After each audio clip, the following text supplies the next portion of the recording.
Hello hi नमस्कार, आप सुन रहे हैं जागरण पॉडकास्ट का खबरनामा। मैं हूं आपके साथ शताक्षी सिंह। आज तारीख है 13 नवंबर की और दिन है सोमवार का। चलिए आपको बताते हैं आज दिन भर की तमाम बड़ी खबरें। बुलेटिन की शुरुआत करेंगे हेडलाइंस के साथ। पीएम मोदी का छत्तीसगढ़ दौरा। आज मुंगेली विधानसभा के जमकुही में सभा करेंगे, इसके बाद महासमुंद में सभा करेंगे। वहीं कांग्रेस नेता राहुल गांधी आज भोपाल में रोड शो करेंगे। ये रोड शो भोपाल दक्षिण पश्चिम विधानसभा में आने वाले भारत माता चौराहे से रोड शो प्रारंभ होगा। बीआरएस सुप्रीमो और तेलंगाना के मुख्यमंत्री के चंद्रशेखर राव आज से चुनाव प्रचार में जुट जाएंगे।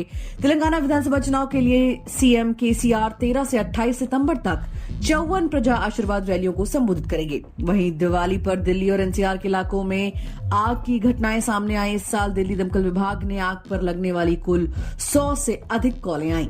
3 दिन की राहत के बाद दिवाली की रात में दिल्ली एनसीआर में वायु प्रदूषण फिर से बढ़ गया। दिवाली के बाद हवा की गुणवत्ता खराब श्रेणी में आ गई। अब नजर डाल लेते हैं बाकी की जरूरी खबरों पर।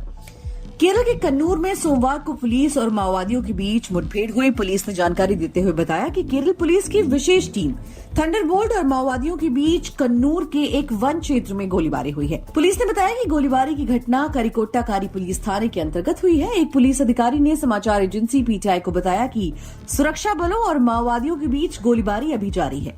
अधिकारी ने इस बारे में ज्यादा जानकारी देने से मना कर दिया। अगली खबर की तरफ बढ़ते हैं। देखिए, दिल्ली एनसीआर समेत कई राज्यों में बीते हफ्ते हुई बारिश से लोगों को वायु प्रदूषण से बड़ी राहत मिली थी। हालांकि दिवाली के बाद दिल्ली एनसीआर समेत कई शहरों की हवा फिर से प्रदूषित हो गई है।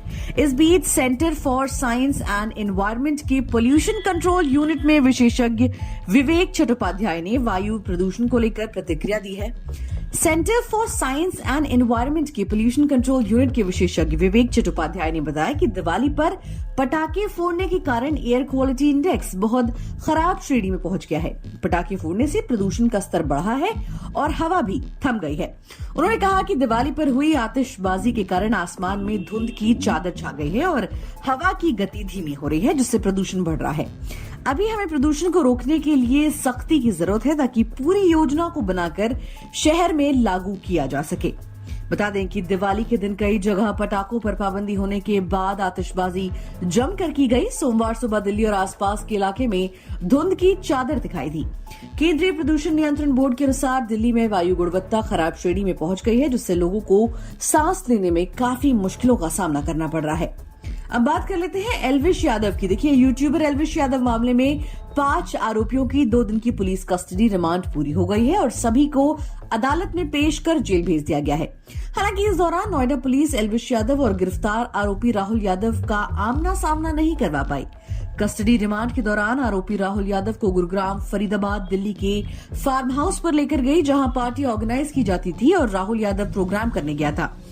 एल्विश यादव को 2 बार पूछताछ के लिए नोटिस भेजा गया था। एक बार वो पूछताछ में शामिल हुए, लेकिन दूसरे नोटिस के जवाब में उन्होंने नोएडा पुलिस को अपनी मेडिकल रिपोर्ट भेजी और उसका हवाला देते हुए पूछताछ में शामिल नहीं हुए।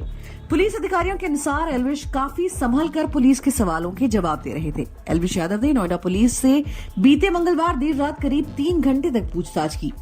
यादव वन्य जीव अधिनियम 1972 के प्रावधानों के तहत पिछले सप्ताह यहां दर्ज की गई एफआईआर में नामित लोगों में से एक हैं। एल्विश यादव मामले पर उत्तर प्रदेश के वन मंत्री अरुण सक्सेना ने कहा कि कोई भी व्यक्ति कानून के ऊपर नहीं है और इस प्रकरण में कानून के अनुसार कार्रवाई की जाएगी। अब बात कर लेते हैं इजराइल हमास युद्ध की, जिसको 1 महीने से ज्यादा का समय पूरा हो गया है। इस जंग की शुरुआत हमास द्वारा इजराइल पर किए गए हमले से हुई थी। हमास ने 7 अक्टूबर को अचानक हजारों की तादाद में रॉकेट इजराइल पर दागे थे, जिसमें सैकड़ों लोगों की जान चली गई थी। हालांकि इजराइल ने इस हमले का जवाब दिया और हमास के खिलाफ तेजी से कार्रवाई की। इस बीच हमास के हमले को लेकर एक रिपोर्ट सामने आई है, जिसमें यह दावा किया गया है कि हमास ने इजराइल पर हमले की योजना 1 साल पहले बनाई थी। अधिकारियों के हवाले से रिपोर्ट में यह भी बताया गया है कि हमास ने इस प्लान को तैयार करके रखा था। रिपोर्ट में कहा गया कि जिस दौरान हमास द्वारा इजराइल पर हमला किया गया था, उसके बाद उनका इरादा इजराइल के दूसरे शहरों को निशाना बनाने का भी था। हमास के लड़ाके इजराइल के अंदर तक जाना चाहते थे ताकि इस योजना को बड़े लेवल पर अंजाम दिया जा सके।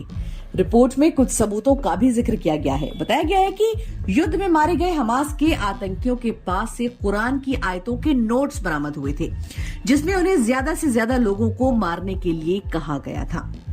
अगली खबर की तरफ बढ़ेंगे। देखिए, जापान के उप वित्त मंत्री केंजी कांडा ने इस्तीफा दे दिया है। ये इस्तीफा एक मैगजीन की रिपोर्ट आने के बाद आया है। दरअसल मैगजीन की रिपोर्ट में सामने आया कि कांडा की कंपनी ने टैक्स का भुगतान नहीं किया है। ये रिपोर्ट आने के बाद जापान के प्रधानमंत्री फूमियो किशिदा को झटका लगा है। जापान के क्योडो न्यूज की रिपोर्ट के मुताबिक जापान के वित्त मंत्री शुनिची सुजुकी को सौंपे गए कांडा के इस्तीफे को सरकार ने मंजूरी दे दी है। केंजी कांडा ने स्वीकार किया है कि अधिकारियों ने अचल संपत्ति टैक्स का पेमेंट करने के लिए 2013 से 2022 तक 4 मौकों पर उनकी कंपनी की जमीन और संपत्ति को जब्त कर लिया था। जापान के वित्त मंत्रालय में कांडा की भूमिका को लेकर विपक्षी दलों ने उनकी कड़ी आलोचना की है। क्यूडो न्यूज की रिपोर्ट के अनुसार केंजी कांडा ने स्वीकार भी किया है कि उन्होंने टैक्स अकाउंटेंट्स के लिए अनिवार्य तौर पर वार्षिक व्याख्यान में भी हिस्सा नहीं लिया। अगली खबर की तरफ बढ़ेंगे। देखिए, रूस के सुरक्षा बलों ने सीरिया के इदलिब में बड़ा हमला किया है। खबर के मुताबिक रूसी बलों ने इदलिब गवर्नेट में हवाई हमला किया, जिसमें 34 लड़ाकों के मारे जाने की खबर है और 60 से ज्यादा लोग घायल हो गए। रूस की एजेंसी इंटरएक्स ने शनिवार के हमले के बारे में रियर एडमिरल वादिम खलीद के हवाले से कहा कि रूसी एरोस्पेस फोर्सेज ने इदलिब प्रांत में सीरिया के सैनिकों के साथ गोलीबारी में शामिल अवैध सशस्त्र ग्रुप्स के ठिकानों पर हवाई हमले किए। एडमिरल कुलीत ने बताया कि पिछले 24 घंटे में रूसी एरोस्पेस फोर्सेज ने सीरियाई सरकारी सैनिकों के ठिकानों पर 7 बार हमले किए हैं। हालांकि समाचार एजेंसी रॉयटर्स ने रूस के इस दावे को वेरीफाई नहीं किया है। वहीं सीरिया की सेना ने इदलिब और अलेप्पो प्रांतों में सरकार के कब्जे वाले क्षेत्रों पर हमलों के लिए विद्रोहियों को दोषी ठहराया। विद्रोहियों के बारे में सीरिया कहता रहता है कि वो इस्लामी जिहादी हैं। अगली खबर की तरफ बढ़ेंगे। हाल ही में भारत के पड़ोसी देश नेपाल में आए भूकंप से वहां काफी नुकसान हुआ। ऐसे में भारत सरकार एक बार फिर से अपना पड़ोसी धर्म निभाते हुए नेपाल की मदद करने का ऐलान कर चुकी है। आपको बता दें कि भारत सरकार ने गैर बासमती सफेद चावल के निर्यात पर प्रतिबंध लगाया हुआ है, लेकिन अब सरकार ने भारत की स्वदेशी कंपनी पतंजलि को सिर्फ एक बार के लिए इस निर्यात प्रतिबंध से छूट दी है। सरकार ने पतंजलि आयुर्वेद को नेपाल में भूकंप पीड़ितों के लिए दान के रूप में 20 मीट्रिक टन गैर बासमती सफेद चावल के निर्यात को अनुमति दी है।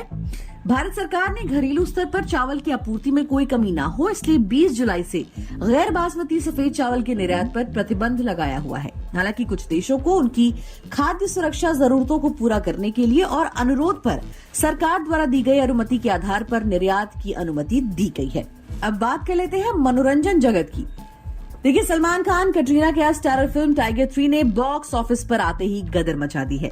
साल 2023 की ईद भले ही सलमान खान की फीकी रही हो, लेकिन दिवाली पर तो उन्होंने स्पाई यूनिवर्स फिल्म के साथ धमाका कर ही दिया है। संडे को रिलीज हुई इस फिल्म टाइगर 3 इंडियन सिनेमा के इतिहास में दिवाली के मौके पर सबसे ज्यादा कमाई करने वाली फिल्म बनी। टाइगर 3 के अनुमानित आंकड़ों तो पहले ही सामने आ चुके थे, लेकिन अब फिल्म का फाइनल कलेक्शन भी सामने आ गया है, जो लगभग अनुमानित आंकड़ों जितना ही है। सलमान खान की स्पाई यूनिवर्स की फिल्म टाइगर एक सफल फ्रेंचाइजी है। इस फिल्म के साथ दबंग खान ने अपने ही फ्रेंचाइजी का रिकॉर्ड तोड़ दिया, लेकिन वो शाहरुख खान को बॉक्स ऑफिस पर मात नहीं दे पाए। सलमान खान कटरीना कैफ की फिल्म टाइगर 3 दोनों के लिए ही उनके करियर में मील का पत्थर साबित हुई है। टाइगर 3 के साथ दबंग खान ने अपनी बड़ी बड़ी फिल्मों को तो पीछे छोड़ा ही, लेकिन साथ ही उन्होंने एक था टाइगर और टाइगर जिंदा है को भी पीछे छोड़ दिया। अब बात कर लेते हैं खेल जगत की। देखिए, भारतीय टीम ने रविवार को वर्ल्ड कप 2023 के 45वें मैच में नीदरलैंड्स को 160 रन के विशाल अंतर से पटकनी दे दी। रोहित शर्मा के नेतृत्व वाली भारतीय टीम की ये टूर्नामेंट में लगातार 9वीं जीत रही। भारत एकमात्र ऐसी टीम है जिसने मौजूदा टूर्नामेंट में एक भी मैच नहीं गंवाया। भारतीय टीम अब सेमीफाइनल में न्यूजीलैंड से भिड़ेगी। भारत और न्यूजीलैंड के बीच वर्ल्ड कप 2023 का पहला सेमीफाइनल बुधवार को मुंबई के वानखेड़े स्टेडियम पर खेला जाएगा। कुलदीप यादव ने कहा कि सेमीफाइनल में भारतीय टीम को न्यूजीलैंड के जल्दी विकेट निकालने होंगे। कुलदीप यादव ने साथ ही कहा कि भारत की तैयारियां अच्छी हैं और 2023 वर्ल्ड कप में उनकी टीम ने शानदार खेल दिखाया है। भारतीय टीम ने लीग चरण में अपने सभी 9 मैच जीते और वर्ल्ड कप 2023 की पॉइंट्स टेबल में शीर्ष स्थान पर है। तो दोस्तों, आज के लिए फिलहाल इतना ही। देश और दुनिया की तमाम खबरों को जानने के लिए जुड़े रहिए हमारे साथ और सुनते रहिए जागरण खबरनामा।